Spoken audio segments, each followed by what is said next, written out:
வணக்கம்.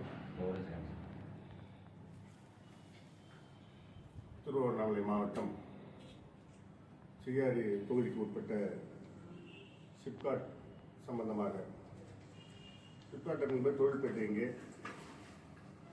கலைஞருடைய ஆட்சியிலே 2008 ஆரம்பிக்கப்பட்டது. அப்பொழுது இருந்த மாண்புமிகு நம்முடைய உணவு அமைச்சர் அண்ணன் ஏவா வேலு அவர்களும் அதுக்கு முதன்மையாக சக்தியாக இருந்து கலைஞர் ஆட்சியிலே இந்த திட்டம் ஆரம்பிக்கப்பட்டது. சுமார் ஆரம்பிக்கப்பட்டு இங்கே 54 கம்பெனிகள் இந்த சிப்காட்டிலே இங்கே இயங்கிக் கொண்டிருக்கின்றது. அதில் இந்த பகுதியைச் சேர்ந்த இங்கே செய்யார் பகுதி, வந்தவாசி, ஆரணி சுற்று வட்டார பகுதிகளைச் சேர்ந்தவர்கள் சுமார் 30,000 நேரடியாகவும், அதை சார்ந்து வாகனத்தை ஓட்டுபவர், பெட்ரோல் சம்பந்தப்பட்ட இயக்குபவர்கள் என்று 1,00,000 பேர் உபரியாக மறைமுகமாக இந்த பணியிலே வேலை செய்கிறார்கள். இந்த வளர்ச்சியிலே அந்த பகுதியில் தான் இந்த வளர்ச்சியை பொறுத்தவரை மற்ற மாவட்டங்களை பொறுத்தவரை செய்யார் பகுதி, செய்யார் தொகுதி இன்றைக்கு ஒரு முன்னோடி மாவட்டமாக இருக்கிறதற்கு காரணம் சிப்காட் என்பதை சொல்ல மாற்று கருத்து அல்ல. இந்த ஜெயலலிதா ஆட்சியின் போது, அதிமுக ஆட்சியின் போது 2019 நிலம் கையகப்படுத்தப்பட்டு திரும்பவும் திராவிட முன்னேற்ற கழக ஆட்சி வந்த பிறகு அயல்நாடு ஒப்பந்தங்களுடன் சொல்லி பல கம்பெனிகள், முதலீட்டு கம்பெனிகள், மகேந்திரா கம்பெனிகள் ஆரம்பித்து இப்போது இந்த பகுதியில் இப்பொழுது ஆரம்பிக்க இருக்கின்றார்கள். அதற்காக நிலம் கையகப்படுத்தப்பட்ட வேலைகள் எல்லாம் ஆரம்பித்து இந்த நிலமெல்லாம் கையகப்படுத்திட்ட நிலையிலே சில பேர், ஒரு சில விவசாயிகளை தவிர்த்த விவசாயிகள் அல்ல, நிலம் வைத்திருப்பவர்கள் அல்ல, வெளிமாநிலங்களில் இங்கே வந்து பிறப்புக்காக வந்தவர்கள், கிருஷ்ணகிரி மாவட்டத்தை சேர்ந்தவர்கள் எல்லாம் இது விவசாயிக்கு ஆதரவு என்ற ஒரு போர்வையிலே விவசாயிக்கு எதிர்ப்பு கழகம், சிப்காட்டுக்கு எதிர்ப்பு கழகம் என்ற பெயரை வைத்துக் கொண்டு அதை பேட்டி கொடுப்பது, போராடுவது என்பதை முடிவெடுத்து இன்று கூட அது சம்பந்தமாக ஒரு பேட்டி அளித்திருக்கிறார்கள் பார்த்தோம். அந்த வகையில் அருண் என்பவர் பேட்டி கொடுக்கும்போது நாங்கள் பார்த்தோம்.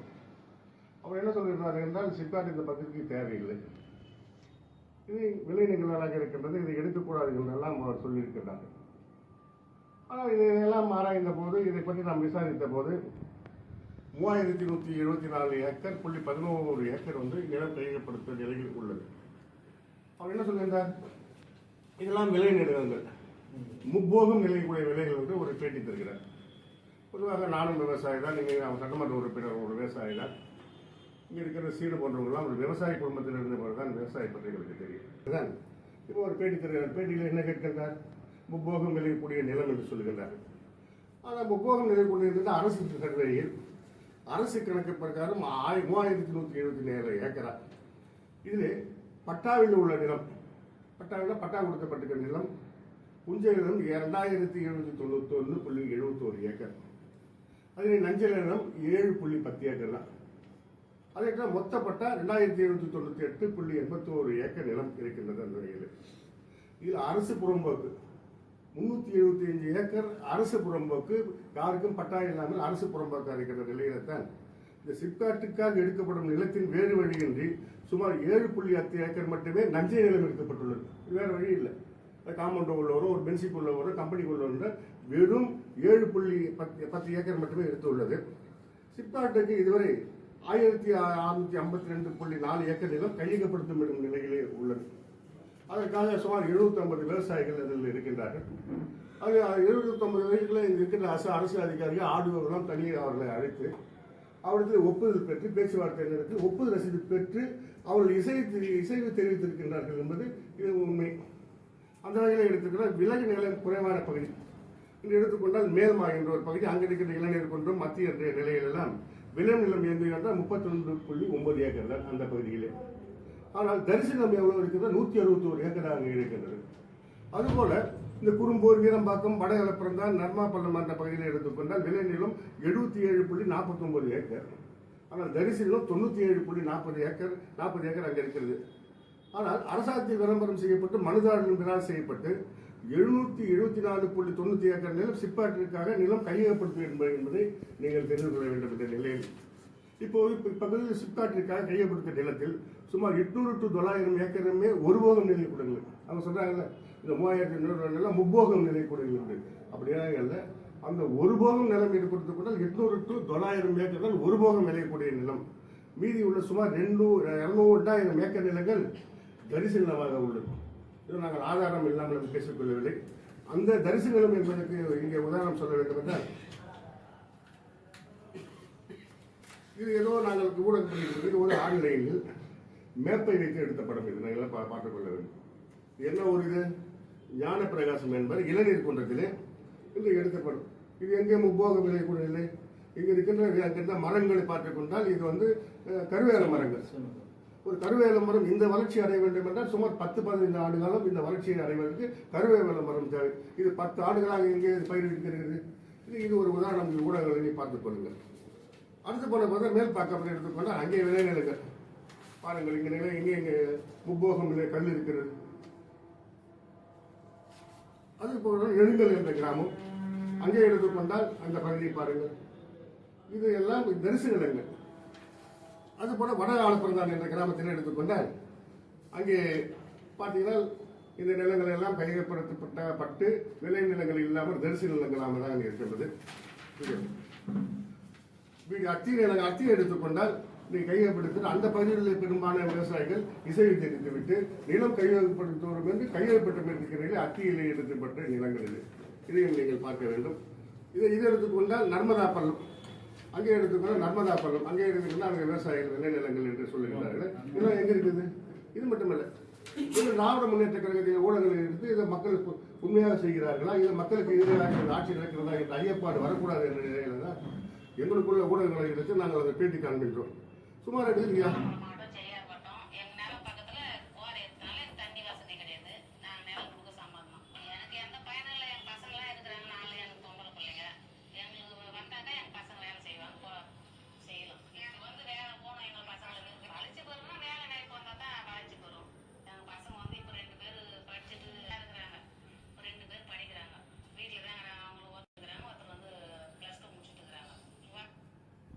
இவையெல்லாம் நாங்கள் ஏதோ பொய்யாக நம்மளுக்கு அரசுக்கு எதிராகவோ இல்லை விளைநிலங்களை போராடி கொண்டிருந்த விவசாயிகள் என்பதற்காக நாங்கள் எடுக்கின்ற முடிவு. அதுபோல இதை தவிர நிலங்கள் உள்ள இதர பொருட்களை கிணறு மரங்கள் எல்லாம் இவர் நிலத்துக்கு நாங்கள் பண்ணிக்கொண்டால் எங்களுக்கு ஒரு போராட்டம் நடத்தினார்கள். அப்போது 12,000 ரூபாய் கொடுக்கலாம் என்று சொன்னார்கள். அங்கின்ற பதிமூணுக்கு அந்த அரசு மதிப்பீட்டை பார்த்தாரு. அரசு ஒரு இருக்கிறது. ஆனால் இங்கே இருக்கிற சட்டமன்ற உறுப்பினர் அருமைச்சர் ஜோதி, இங்கே இருக்கிற டிஸ்ட்ரிக்ட் சேர்மன் அந்த அமைச்சரை பார்த்து, நம்முடைய நெடுஞ்சாலைத்துறை அமைச்சரை பார்த்து, ஆனால் சாதாரணமாக ஒரு 9,000 8,000 காலம் மாறிவிட்டது. இன்று இருக்கிற நிலை ஒரு 18,000 ரூபாய் 20,000 ரூபாய் இருக்கிறது ஒரு சென்ட் என்ற நிலையில தான் ஒரு ஏக்கராக்கு சாலை ஓரம் என்ற பகுதியில் 20,000 to 25,000 கொடுக்கலாம் என்று ஒரு முடிவு செய்து அதை அந்த துறை அமைச்சரத்தில் பேசி தலைமை முதலமைச்சரத்தில் பேசி நம் நெடுஞ்சாலைத்துறை அமைச்சர் அவர்கள் என்று ஒரு ஏக்கராவுக்கு 20,000 25,000 கொடுப்பதாக இசையை தெரிவித்து அதுக்குண்டான டிஆர்ஓ போட்டு பணம் பட்டுவாடாக கொடுக்கிற நிலையிலே அந்த பணம் இருக்கிறது. ஆனால் இது ஒரு மாற்றுக் கட்சி ஊடகங்கள் எடுத்துக்கொண்டால தவிர மற்றவர்களை இது முன்னிறுத்தி ஒரு அரசியல் லாபத்திற்காக மாற்றுக் கட்சியினர் சொல்ற நிலையை பார்க்கும்போது இங்கே ஒரு இயக்கம் கட்சி போராடி கொண்டிருந்தது நாங்கள் பார்த்தோம். என்ன போராடி கொண்டது? இன்னைக்கு பேட்டி அளிக்கிறார் அந்த அருள் என்பவர் பேட்டி கொடுக்கும்போது 540 நாட்களாக நாங்கள் போராடி கொண்டிருக்கின்றோம் என்று குழு பார்த்தோம். 540 எங்கே போராட்டம் நடத்தி கொண்டிருக்கிறது? அது காவல்துறை விட்டு விடுமா? அப்படி போராடினால் சட்டமன்றத்தில் அதை பிரதிபலிக்காதா? இதையெல்லாம் பார்க்கும்போது 540 ஏதோ ஒரு வருகிறார்கள், ஒரு 4 பேர் அமர்கிறார்கள், போராட்டம் நடத்துகிறார்கள். ஆனால் இங்கே இருக்கின்ற விவசாயிகள் சங்கத்தின் சார்பாக கரும்பு விவசாயிகள் நெல் உற்பத்தியாளர் சங்கத்தின் சார்பாக ஒரு 4 மாதங்களுக்கு முன் 15,000 பேர் விவசாய பெருமக்கள் பெண்கள் எல்லாம் கூடி எங்களுக்கு அந்த பகுதியில் சிப்காட் வேண்டும் என்று போராடுகின்ற உண்ணாவிரதம் இருந்த நிலையை நாங்கள் பார்த்தோம். அது மட்டுமல்ல, இங்கே அரசியல் கட்சிகள் என்ன செய்கிறோம்? நாங்கள் எங்கள் பகுதிக்கு சட்டமன்ற உறுப்பினராகவோ இல்லை பாராளுமன்ற உறுப்பினராகவோ ஆட்சிக்கு நாங்கள் அமர்த்தினார்கள், வாக்களித்தால் உங்களுக்கு சிப்காட்டை கொண்டு வருவோம், பல கம்பெனிகளை கொண்டு வருவோம், உனக்கு அரசுக்கு வேலை தருவோம் என்ற ஒரு நிலையெல்லாம் என்று சொல்ல வாக்கு கேட்கின்றோம். அப்படித்தான் நான் கூட வாக்கு கேட்டேன். சட்டமன்ற உறுப்பினராக இருந்த அருமைச்சவர் ஜோதி கூட வாக்கு கேட்டார். ஆனால் இப்பொழுது இந்த பாராளுமன்ற தேர்தலில் நான் வாக்கு கேட்டோம், வாக்களித்தார்கள். ஆனால் அதே நிலையில் இங்கே போராட்டத்துக்காக போராடி கொண்டவர்கள் இங்கே சிப்காட்ட வேண்டாம், இந்த வியாபாரம் செய்கிறார் என்று சட்டமன்ற உறுப்பினரை திட்டினார்கள், என்னை திட்டினார்கள் என்ற நிலையிலே அப்படிப்பட்டவர்கள் ஒரு தர்மபுரிய தேர்தலில் நிற்கும் போது அங்கே என்ன வாக்குறுதி தருகிறார்கள்? நாங்கள் எங்கள் ஆட்சி அமைப்புகளை எங்கள் வாக்களியுங்கள், நாங்கள் சிப்பாட்டை கொண்டு வருகின்றோம் என்று அங்கே வாக்கு கேட்கின்ற ஒரு நிலையை பார்க்கின்றோம். என்ன இது இருநிலை ஏற்பாடு? இங்கே கேட்கும் போது எங்களுக்கு சிப்பாட்டை வேண்டாம், விவசாயிகள் படிக்க வேண்டும். அங்கே தர்மபுரிகள் எல்லாம் விவசாயிகள் இல்லையா? அதுபோல ஒரு மாதங்களுக்கு முன்னே இங்கே இருக்கின்ற ஒரு குழுவை அமைத்து, இங்கே போராடி கொண்டிருக்கின்ற குழு அமைத்து, இங்கே சட்டமன்ற உறுப்பினர் நான் இருக்கின்ற சேர்மன் எல்லாம் கூப்பிட்டு மாண்புமிகு நெடுஞ்சாலைத்துறை அமைச்சரை பேசும்போது, நெடுஞ்சாலைத்துறை அமைச்சர் உத்தரவாதம் விட்டார், நான் இந்த துறைக்கு அமைச்சர் அல்ல, நான் சாலை அமைப்பது மேம்பாலம் கட்டுவதிலே அமைச்சர், இந்த துறைக்கு ரெவன்யூ அமைச்சரை நாங்கள் பார்த்து பேசி தருகிறோம் என்று சொன்னபோது அதற்காக இசைவு தெரிவித்து அவர் சென்றார். ஆனால் அப்பொழுது அங்கே வந்த குழுவிலே வந்த ஒரு நபர் கேட்கின்றார்கள், எங்கள் பகுதியை வேண்டாம் வேறு பகுதிக்கு மாற்றி தருகிறது. ஒரு விவசாயிக்காக போராடுகின்ற ஒரு நிலையை விவசாய எதிர்ப்பு விவசாய ஆதரவு கழகம் வைத்துக் கொண்டு இந்த பகுதி விவசாயிகள் மட்டும் வேண்டாம், வேறு பகுதிக்கு விவசாய பகுதிக்கு மாற்றி தருகிறோம் என்று அங்கே கூட வந்தவர் ஒரு சொல்கின்ற போது, ஏன் வேறு பகுதியில் இருக்கின்ற விவசாயிகள் இல்லையா? அவரின் நிலை என்ன? ஏதோ ஒரு வியாபார நோக்கம். சரி, அந்த விவசாயிகள் போராட்டத்துக்காக இந்த போராடி கொண்டு சிப்காட் வேண்டாம் பண்ணுறதுக்குள்ள ஒரு 20 கேள்விகளை அதுக்கு தெரிகிறார்கள். என்ன கேள்வி கேட்கிறார்கள்? இந்த சிப்காட் எவ்வளவு நிலம் எடுத்திருக்கு? சரி, இந்த சிப்காட் எந்த கம்பெனி வருகிறது? இந்த சிப்காட்டுக்கு என்னென்ன முதலீடு செய்கிறார்கள்? இந்த சிப்காட்டிலே எந்தெந்த கம்பெனி வருகிறது, என்னென்ன வேலை தருவார்கள் என்று நிலம் இங்கே கையகப்படுத்தக்கூடாது, சிப்காட் வரக்கூடாது. இது என்ன ஒரு கேள்வி? சிப்காட் வேணாம், அப்புறம் அதுக்கு எந்த கம்பெனி வருகிறது, எவ்வளவு பேர் வேலை தருவீர்கள், இதெல்லாம் என்ன நோக்கம் உங்களுக்கு பிரதிபலிக்கிறது என்று புரியுமா? இதெல்லாம் ஒரு வியாபார நோக்கம். அந்த வருகின்ற சிப்காட் கம்பெனியிலே போட்டு வியாபாரம் பேசுவதற்கு ஒரு வியாபார நோக்கம் தான் தருகிறதே தவிர ஏதோ சிப்காட் என்பது மக்களுக்காக இருக்கிறது. நீங்கள் ஒன்று புரிந்து கொண்டு வேண்டும். இங்கே சிப்காட் என்கிற பகுதியிலே தொகுதியில் இருக்கிற சிகார் தொகுதியில் நான் வந்தவாசி பகுதியை சேர்ந்தவன். ஆரணி பகுதியிலே நான் பொறுப்பேற்று இன்னைக்கு ஆரணி பகுதியில் பாராளுமன்ற உறுப்பினராக இருக்கின்றேன். 6 தொகுதி இருக்கின்ற நிலையிலே இன்னைக்கு வீடுகள் கணக்கெடுக்கும் போது பார்த்தால், இன்னைக்கு வந்தவாசி ஆகட்டும், இல்லை அங்கே இருக்கிற செஞ்சி ஆகட்டும், விழுப்புரம் ஆகட்டும், அந்த மாவட்டங்கள் எடுக்கும்போது இந்த செய்யார் தொகுதிகள் மட்டும் வீடு கலைஞர் வீடு திட்டத்தின் கீழ் வீடு கணக்கெடுப்பதிலே கூரை வீடு இல்லை. இதற்கு காரணம் என்ன?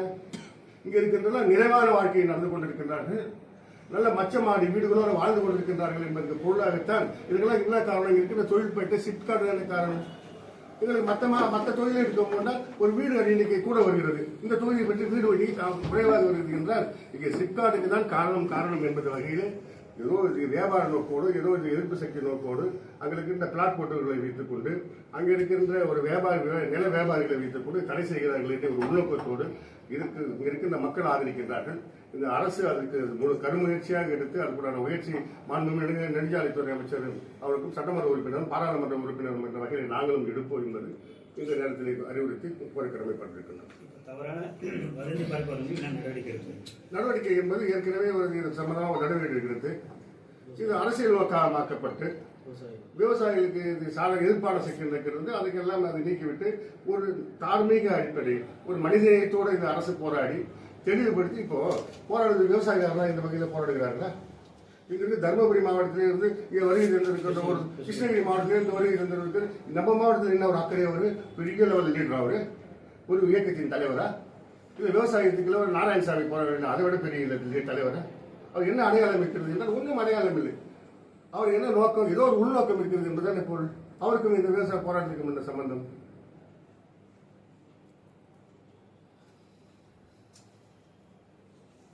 சார், இப்போ தொடர்ந்து 500 நாளைக்கு மேலே போராடுறதா ஒரு தகவல் சொல்கிறாங்க. அடுத்த கட்டமாக நீங்கள் அரசு நிலம் கையகப்படுத்துறது உறுதியா, தொழிற்சாலை எடுத்துன்னு வர்றது உறுதியான்றது மட்டும் 514 நீ சொல்ற 544 அவர் தான் சொல்றாங்க. இதுக்கு போலீஸ் அதிகாரிக்கு தெரியாதா? பத்திரிகை துறையில் இருக்கின்ற உனக்கு தெரியாதா? 516 நாட்களாக போராடினால் ஏன் ஊடகங்களில் வரவில்லை? நீங்க செய்தியாளர்கள் போராடி போட்டிருக்கலாமே, ஏன் சரிவில்லை? ஏதோ எண்ணிக்கைக்காக கணக்கு கூட்டுவதற்காகத்தான் நான் சொல்லுகின்றார்கள். ஒரு மக்கள் ஒரு சாதாரணமாக எடுத்துக்கொண்டால் ஒரு சிறு பிரச்சனைகள் தான் சொல்லுவாங்க. ஒரு 2 பேர் பாதிக்கப்படுவார்கள். ஒரு திட்டத்தில் இருந்தால் 500 பேர் லாபம் அடைவார்கள். இந்த சிப்காட்டில் சுமார் ஒரு 400 குடும்பங்கள் விவசாயிகள் பாதிக்கப்பட்டால் நீங்கள் சொன்னாலும் கூட ஒரு சிலர் தான், ஒரு 100 பேர் 120 பேர் தான் இந்த இதுக்கு போராடுகிறார். அவங்களும் இசை தெரிவித்து விட்டு நான் அரசுக்கு நிலம் கொடுத்து விடுகிறேன். எத்தனையோ பேர் கல்யாண பத்திரிகை போட்டு சட்டமன்ற அத்தியிருந்த ஒரு ஊரில் ஒரு பெண் என்னையும் சட்டமன்ற உறுப்பினர் சீர பணம் கொடுங்க, என் கல்யாணம் வச்சுக்கின்ற ஒரு நிலையை பார்க்கின்றோம். ஆக மக்கள் என்ன நினைக்கிறாங்கன்னா, விவசாயிகள் என்ன நினைக்கிறாங்கன்னா, இந்த 20,000 ரூபாய் ஒரு சென்ட் என்பது மிகப்பெரிய விஷயம் அரசு கொடுக்கின்ற. இதை வாங்கி பக்கத்தில் நிலம் வாங்கலாம், இது ஒரு வீடு கட்டலாம், விவசாயத்தோட லாபகரமாக இருக்கின்ற பல தொழில்களை செய்யலாம் என்றுதான் மக்கள் நினைக்கின்றார்கள். அந்த வகையில் இந்த அரசு, தமிழக அரசு ஆண்டு கொண்டிருக்கின்ற முதல்வர் தளபதி மு க தலைவர் அவர்கள் இதை இங்கே இந்த பகுதியிலே மக்கள் நலனை கருதி சிப்காட்டை கொண்டு வருவது என்பது உறுதியாக இருக்கின்றோம். நேற்றுக்கு அதிகாரிங்க முன்னறிவிப்பு எதுவும் இன்றி நிலத்துல மதிப்பீடு செய்ய வந்தாங்க. அந்த பகுதியிலிருந்து வரல, வெளியூர்லேருந்து வந்திருந்தாங்க. அதாவது அந்த இருக்கிற பகுதியில் ஏற்கனவே நிலம் கொடுக்குறேன்னு சொல்லி அவங்க ஏற்கனவே ஒப்புதல் கொடுத்துருக்காங்க. ஒப்புதல் கொடுத்த பகுதியை தான் போய் அவங்க பார்க்க போனதுக்கு பக்கத்து ஊர்லேருந்து வந்து தான் வந்து அந்த குழு தான் சார் இப்போ விவசாயிகள் என்ற போர்வையில் இப்போ அந்த அருள் அத்திப்பாடி அருள் கிருஷ்ணகிரி மாவட்டத்தில் வந்து அவர் வந்து இங்கே வந்து ஆர்ப்பாட்டத்தை தூண்டுறார். அவர் தமிழ்நாட்டில் அந்த அந்த நிலத்தோட உரிமையாளர் அவங்க இல்லாத பட்சத்தில் அவங்க பேரை நீங்க என்ன நடவடிக்கை எடுக்கிறீங்க? மென்மையானது தான். முதல்வர் வந்து விவசாயிகளுக்கு எந்த விதமான பாதிப்பு வந்துவிடக்கூடாது. அவங்க வந்து விவசாயம் என்ற போர்வையில் போயிட்டு விவசாயி ஏமாத்துறாங்க. அதனால முதல்வர் ஏற்கனவே வந்து தொடர்ந்து அவர்கள் சாலை மறியல் பண்ணதுனால மொத்தவாசி சாலையில் அதுவும் மாநில நெடுஞ்சாலையில் தொடர்ந்து பல விதமான போராட்டங்கள் நடத்தினாங்க. அந்த போராட்டத்தின் காரணமாக தான் அன்றைய இருந்த சார் ஆட்சியர்கள் அவங்க பல மணி நேரம் அவங்க பேச்சுவார்த்தை நடத்தி கூட அவங்க ஒத்துக்காத காரணத்தினால அவங்க மேலே பல வழக்குகள் போடப்பட்டு தான் குண்டா சட்டம் போட்டதை தவிர அவர்கள் விவசாயிகள் என்ற பொருளில் போடலை. ஆனால் அந்த விவசாயியை ஆக்கி கொண்டதுனால காரணமாக தான் அந்த குண்டா சட்டமும் திராவிட முன்னேற்ற கழக ஆட்சி தான் போட்ட மாதிரி விவசாயிகளுக்கு எதிர்ப்பான ஒரு அலையை வீசுகின்ற வரை அவர்கள் அதை கொண்டு போகிறார். அந்த அருள் என்பவர் தான் இதுக்கு வந்து முன்னடியாக தமிழ்நாட்டில் எங்கே எடுத்தாலும் விவசாயி என்ற முறையில் அவர் போய் ஆர்ப்பாட்டத்தை ஆரம்பித்தார். சார் ஒரு பத்திரிகை துறையினருக்கு ஒரு அரசுக்கு வந்து ஒரு 10,000 பேர் வேலை கொடுத்து சாதாரண விஷயம். இந்த கம்பெனி பற்றி 1,00,000 பேர் மறைமுக வேலை செய்யணும், அதுதானே பெரிய விஷயம். 1,00,000 குடும்பம் பிறகுல இந்த தொகுதியில் வந்தவாசி தொகுதி சார்ந்த வேலை செய்கிறார்கள், செய்யாத தொகுதியில் வேலை செய்திருக்கிறார்கள். அது பெரிய விஷயம் இல்லையா? இப்போ பக்கத்தில் இருக்க ஆறிலிருந்து இங்கே வேலை செய்கிறார்கள். இந்த சுற்று வட்டாரத்தில் அந்த பிறகு உத்தரமூர்லேருந்து வேலை செய்கிறாங்க, காஞ்சிபுரம் மாவட்டத்தில் வேலை செய்கிறாங்க. எவ்வளோ குடும்பங்கள் பெரும்பாலான நிலங்கள் வந்து குவாரி உரிமையாளருக்கு சொந்தமானது. இப்போல்லாம் அந்த ஏரியாவில் 375 ஏக்கர் வந்து அரசு புறம்போக்கு நிலம் இருக்கு. இந்த அரசு புறம்போக்கு நிலத்தை பிடிச்சி வச்சுக்கிறவங்க தான் அதுக்கு கவர்மெண்ட் காசு கொடுக்காதுன்றதுனால தான் இதை வந்து போராட்டத்தை தூண்டுறாங்க. அது இல்லாத குவாரிகள், ரியல் எஸ்டேட் உரிமையாளர்கள் அவர்கள்லாம் இதுக்கு பின்னாடி இந்த ஏற்கிறாங்க. வெறும் அதாவது விவசாயிகள் கஷ்டப்படுறவங்க 2019 இந்த பத்திரப்பதிவுலாம் நிறுத்தப்பட்டு அவங்கெல்லாம் சிலர்கள் கல்யாணம் வச்சு விட்டு அவர்களுடைய அடிப்படை தேவைகள் கூட அவங்க சொத்து வச்சிருந்தா கூட விற்று செலவு பண்ண முடியாத ஒரு சூழ்நிலையை உருவாக்கி வச்சிருக்காங்க. ஆகவே இப்போ உடனே கொடுத்து அவங்களாம் எப்போ கேட்குறது என்னோட பல தடவை தொலைபேசியில் அந்த விவசாயிகள் எல்லாம் எங்களிடம் கோரிக்கை வைக்கிறார்கள், உடனடியாக பணத்தை பெற்றுத்தாருன்னு சொல்லியிருக்காங்க. பல விவசாயிகள் நேரடியாக வந்து எங்களுக்கு என் நிலத்தை எடுத்துக்கொள்ளுங்கள் என்று சொல்லி அவர்களே கடிதம் கொடுத்திருக்கிறார்கள். அவர்கள் கூட அந்த 10 பேர் வந்து அவர்களை மிரட்டுகிறார்கள். அதே போல் ரியல் எஸ்டேட் என்கின்ற பொருளில் அவங்க ஒரு 20-30 ஏக்கருக்கு மேலே சென்னையிலேருந்து வாங்கி வச்சிருக்காங்க. அவங்களுக்கு எங்கே இடம் இருக்குதுன்னே தெரியல. அவங்க வந்து எப்படியாவது எங்களுடைய பொண்ணு கல்யாணத்துக்கு அதை திருப்பி கொடுங்கன்னு சொல்லி அவங்களே நேரடியாக வந்து இந்த சிப்காட் நில எடுப்பு அலுவலகத்தில் நேரடியாக அந்த மக்களே வந்து கொடுத்துருக்காங்க. அவங்கள வந்து இவங்க மிரட்டுற போது அவங்களே கேட்டாங்க, நீங்கள் காசு கொடுங்க எங்களுடைய பொண்ணு கல்யாணத்துக்கு சொல்லும்போது இவங்க கொடுக்க முடியலன்னு சொல்லிட்டு அனுப்பிட்டாங்க. நிலம் கையகப்படுத்த இசை தெரிஞ்ச மக்களுக்கு நீங்கள் பணம் கொடுத்துருக்கீங்களா? எல்லாருக்கும் ஒன்றா தான் இன்னும் பணம் கொடுக்குறேன் ஆரம்பிச்சிருக்காங்க. அதுக்கு நான் எவ்வளோ சொல்லியிருக்காங்க, அதுக்கு தான் விசாரணை நிலம் மதிப்பீடு முடிச்சு ஒரு சென்ட்டுக்கு இவ்வளோ கொடுப்பான்னு முடிவு பண்ணிட்டாங்க. அடுத்த கட்ட வேலைன்னா இப்போ கிணறு இருக்கிறது, அது கிணறுக்கு ஒரு மதிப்பு, அதில் மரம் இருக்குது, அந்த சர்வே தான் இன்னைக்கு போன சர்வே. நிலம் கொடுத்துட்டாங்க. என்ன கேட்டீங்க? ஏன் வந்து ஆவணங்கள்லாம் சரி பார்த்துட்டு பணம் கொடுக்கறதுக்கு தயாரா இருக்காங்க. நீங்க ஏன் கூப்பிடலன்னு சொன்னீங்க. இப்போ நிலம் கொடுத்தாச்சு, அவங்க சர்வே பண்ணி பணம் கொடுக்கறது தான் பார்ப்பாங்க கண்டிய அரசு. நீங்க ஒவ்வொரு பிரச்சனையும் கூட்டிருக்க மாட்டாங்க. ஒண்ணு உங்களுக்கு அந்த விதமாக தான் புரிய வைக்கிறேன். ரெண்டாவது வந்து இப்போ அந்த கிணறு மதிப்பீடு, இப்போ அந்த கிணறு மதிப்பீடு அங்கே இருக்கிற மரங்கள் மதிப்பீடு தான் இன்னைக்கு சென்றார்கள் கிட்ட. வேற எல்லாம் மீதி எல்லாம் முடிஞ்சிச்சு. மர மதிப்பீடு எவ்வளோ, நீ கிணறு மதிப்பீடு வந்து அதுக்குள்ள பணம் கொடுத்தாங்க அவ்வளோ. அது ஒரு போராட்டம். மரத்துக்கு பணம் கொடுக்கவில்லை, கிணறுக்கு போய் கொடுக்கணும். அது ஒரு விவசாயிகள் அந்த நிலை வரக்கூடாது. 9 ஊராட்சியில் அத்தி, வடாலப்புறம் தான், எல்லைக்குன்றம் 3 பஞ்சாயத்து தான் இப்போ எடுக்கிறாங்க. அதுக்கு முன்னாடி தான் பூர்வ வேலை நடக்குது. மீதி மற்ற ஊரில் வந்து இவங்க இப்போ தடுக்கிறாங்க. தடுக்கிற குழுப்பம் அந்த 10 பேர் கொண்ட குழு அப்படியே பண்ணிட்டாரு. அவங்க தான் அந்த மக்களை வந்து இயக்கிறது. அதாவது நிலம் இல்லாதவங்க பாதி கூலி வேலை செய்யறவங்க அவங்களுக்கு என்ன சொல்றாங்கன்னா தவறாக வந்து உங்கள் ஊரே காலி பண்ணி அனுப்பிச்சிடுவாங்க, உங்கள் வீட்டிலாம் பிடிங்கி அனுப்பிச்சிடுவாங்கன்ற மாதிரி ஒரு தவறான அவங்களுக்கு பிரபகண்டா பண்ணி அவங்கள மக்களை வந்து திசை திருப்புறாங்க. முதல்ல இன்னும் ஒரு முத்தாய்ப்பான செய்தி இருந்தால், ஒரு கட்சி ஒரு போராட்டம் பண்ணுறாங்க தலைமையேற்ற விவசாயி சார்பாக. விவசாயிக்கு ஆதரவாக சிப்காட் கொண்டு வர வேண்டாம் போராடிய ஒரு கட்சி இருக்கிறது. அதே கட்சி இதே சிப்காட்டில் சென்று ஸ்கிரப் எதுக்கு சிப்காட் வேண்டாம், இந்த விவசாய மேற்கு பெயர்க்கக்கூடாது, ஒரு தனிநபர் கட்சியை சார்ந்தவர் ஒரு மாவட்ட கட்சி செயலர் பெயர்க்கணுமா? அப்போ ஸ்கிராப் எடுக்க போறாரு. அப்போ இங்க இருக்கிற விவசாயிகள் நலன் கருதி சிப்காட் வேணாம், அந்த இயக்கத்தை சார்ந்தவங்க மட்டும் ஸ்கிராப் எடுத்து பிழைக்கணும்னு சொல்லிட்டு ஸ்கிராப் எடுக்கிறாங்க. நான் வந்து நீங்களே பார்த்துங்க யாருன்னு சொல்லிட்டு. அப்போ அதுக்கு என்ன போராட்டம்?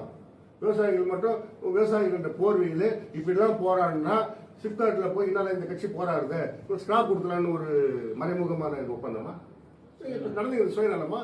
ஏதோ மக்களை அடிமைக்காக இன்னும் மக்கள் மூட நம்பிக்கையிலே வைத்துக்கொண்டு மக்களை நல்லது செய்து பிழைக்கின்ற நல்லது செய்து ஆட்சி நடத்துகின்ற திராவிட முன்னேற்றத்துக்கு களங்க விளைவிக்க வேண்டும் என்ற நோக்கோடு தான் இவர் சிப்பாவை கொண்டு வருகிறோம் வேண்டாம் என்று சொல்லிவிட்டு போய் கிராப்ஸ் எடுக்கிறாங்க.